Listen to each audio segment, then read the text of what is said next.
Good afternoon, everybody. Nice to be here, nice to be in Paris, and nice to be actually outside of my house for a change. So good to see some people that have joined us. Very nice to have you. Thank you for making the journey wherever you came from. Nice to get things a little bit back to normal and to see a room where not everyone's wearing a mask. How refreshing.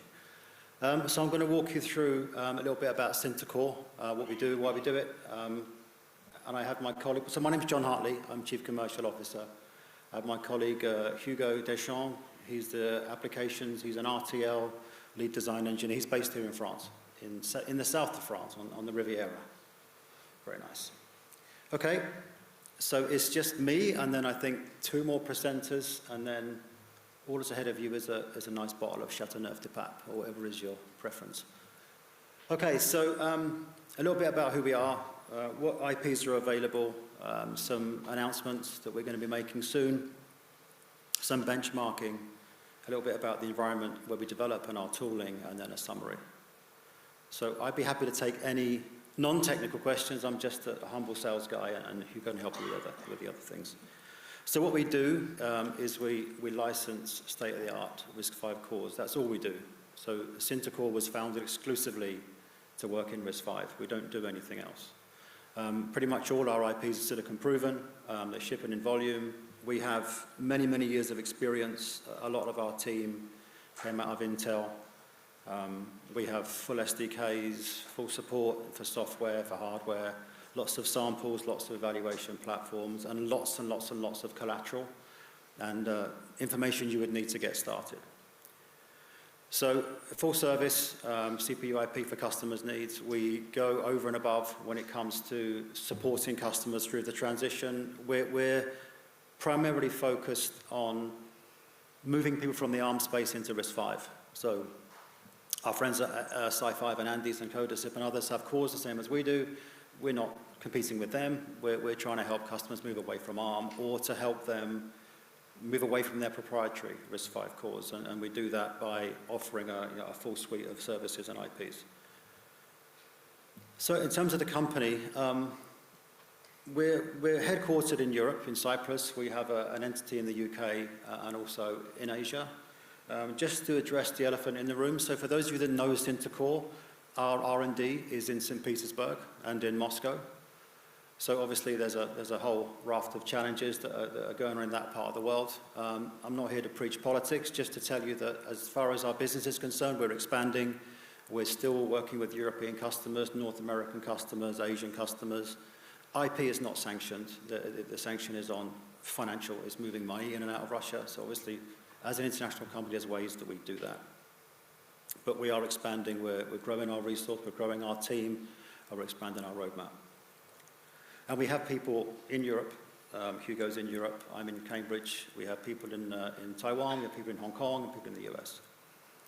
So what we do is high-performance, low-power embedded cores and IPs. As I mentioned, for the most part, silicon-proven, reconfigurable architectures, workload characterizations, and compiler. Let's get that out of the way. So as of late, there's a number of customers that have taped out, that are in production with our cores, from 230 down to 5 nanometers, multiple foundries, we're now at 6 foundries now.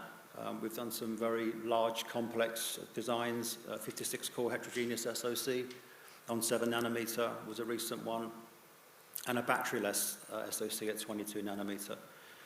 We are, from a culture standpoint, Syntacore is not a company that press releases every time a customer looks through our window.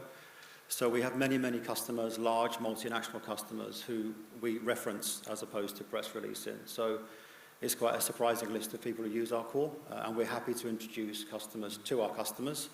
It's a preference. We're quite conservative in our marketing, but references are available for those who want to talk to our customers. In terms of roadmaps, so we announced the SCR6 at the summit, the Risc-V summit in San Francisco. So if those of you were there, it was, again, it was great to be out talking to customers. Not that many customers. Most of us were from Risc-V or vendors, but it was still nice to be there. So we announced the SCR6. That's a M55 class microprocessor, microcontroller class. Almost all of our cores are 64 and 32-bit. Our largest revenue stream comes from the SCR7, which is the application class. And as I mentioned, we're typically going after ARM. So everything we do, we benchmark against the ARM core, the Cortex. We will be announcing a new core, probably at Embedded World. We were going to announce it at, we'll keep announcing it until we have full auditoriums of people that are here to hear us announce it. So I'm going to announce things now, then at Embedded World, then again, probably again at the summit, but you'll get the message. So everything on here, apart from the SCR6, is silicon proven. Obviously, the new releases aren't, but everything else is silicon proven, and most of it is in mass production. So we will be announcing a SCRX. We've got 3, 4, 5, 6, 7. So markers are trying to figure out what to call the next one. There's a bit of a quandary about what we're going to call the next one. That will be our first server class IP. It should have been released at the end of Q1. We're working with a very large lead customer who's a little bit needy, and we're just doing some last-minute tweaks. So we will launch that soon. 8 to 16 clusters, quad, hypervisor. And then there'll be some others to follow. So having an entry-level server class IP is quite a large announcement. One of the things that we focus quite heavily on is customization. So a number of our cores are available with some customization options. So we start with SCR1. SCR1 is free. SCR1 you download from GitHub. It's the most downloaded Risc-V core still now. A lot of people have it. It's free. You can use it commercially for free. You only get charged some money if we need to do some customization or if we need to support it, and then it's just NRE. So that's being downloaded on a regular basis, and we may announce some future cores that will be also free. But in terms of execution units and debug and interface options, there are many parts of our cores that are customizable. It's all clean slate. That's how we work. We start from clean slate in Verilog and work up. And many different areas where we can provide early value. And again, the emphasis here is trying to make the transition from ARM to Risc-V as painless as possible. And everything on here is silicon proven.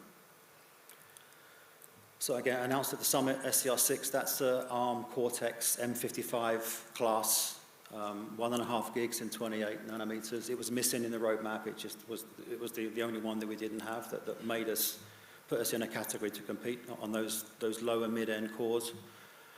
This is being sampled by multiple customers, and we should be going into production probably Q2 next year.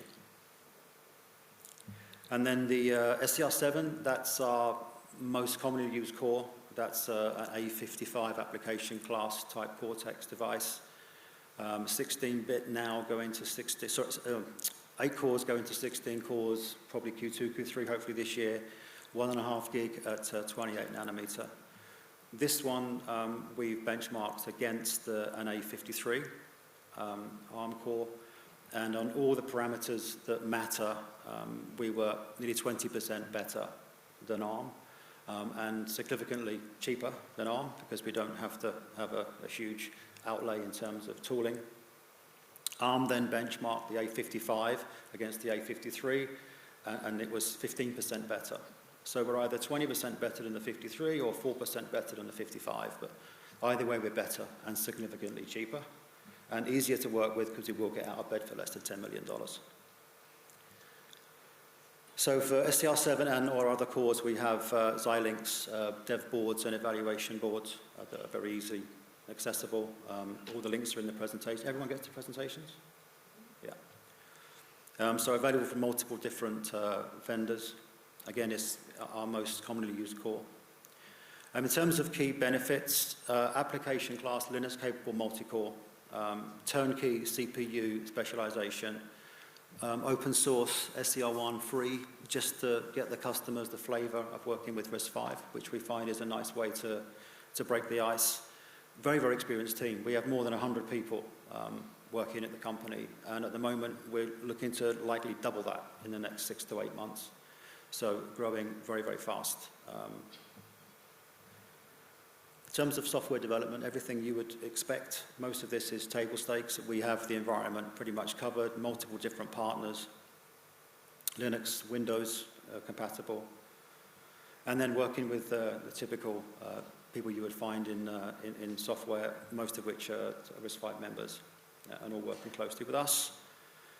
Collateral, again, it's important when you're making that transition, but we have everything and probably more than we need. But what we also offer, to which some customers find quite important, is on-site support. And also we'll do SoC and software porting and IP hardening at a cost. But aside from that, pretty much everything that you would need to make that transition, we have available.